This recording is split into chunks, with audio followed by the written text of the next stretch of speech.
Hi everyone, my name is Trish McKnight, and please first I ask you to not click off of this video. It's very important subjects. I'm going to talk to you about child abuse, domestic violence, and sexual assault. The scars they leave behind on their victims that we have to live with forever, causing problems that not even therapists can help us recover from. It is a process that we have to do on our own. My abuse was very severe, and it covered all aspects: physical, emotional, severe neglect, sadistic sexual attacks from my stepfather that my mother completely, utterly ignored my cries for help. But she also ignored my care, my basic needs. That means I didn't own a toothbrush. By the time I was 15, these teeth here, you can see, I've had some fixed, but these used to be black holes. And it's a very ugly part of me, makes me feel ugly on the outside. And what he did to me leaves me feeling ugly and filthy and shameful on the inside. But my mother's neglect also led to scarring of my skin. After catching a skin infection from not being able to bathe in my own home, as a mode of protection for myself, I quit bathing. For 4 years I didn't bathe because of my stepfather. He loved to trap me in small places and do whatever came to his fancy. But at 12 I started getting a skin infection. And I'm going to show you some scars. I have always tried to keep these scars hidden. Bear with me a moment, please. I'm going to get the camera here. And as you can see, my legs have been completely, utterly destroyed. And I was a little girl. I grew up as a preteen with these scars that covered both of my legs. As you can see, they are very ugly. And it also ate away at my arms. And you can see I'm showing you both arms here. Now, I try to keep these hidden. These are the scars of my abuse, the physical scars that you can see. But even worse, as I said, are the emotional ones that nobody can see. Abuse causes us to think less of ourselves.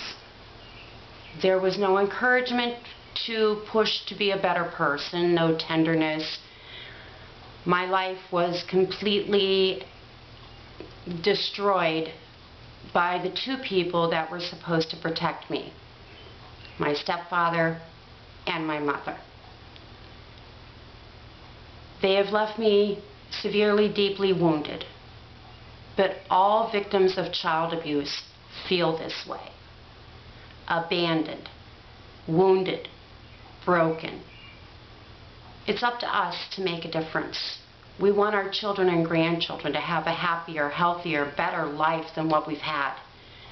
And we try our best to provide it for them. But we have to be watchful of all children. You've got to watch for the signs. Does that child shy away whenever you give her a kind smile? Does the little boys seem to be too affectionate? Do they know more than what they should?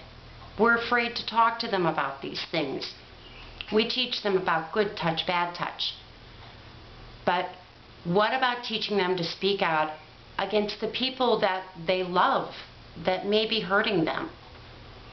Teaching them that it's okay to speak out about these things, that they can be safe in their world.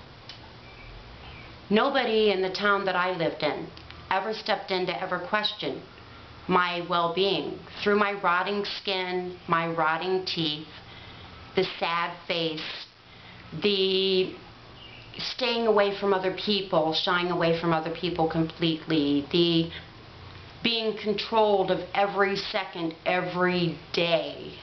Nobody ever stepped in. No teachers, no police officers, no one ever asked even the simplest question of my welfare.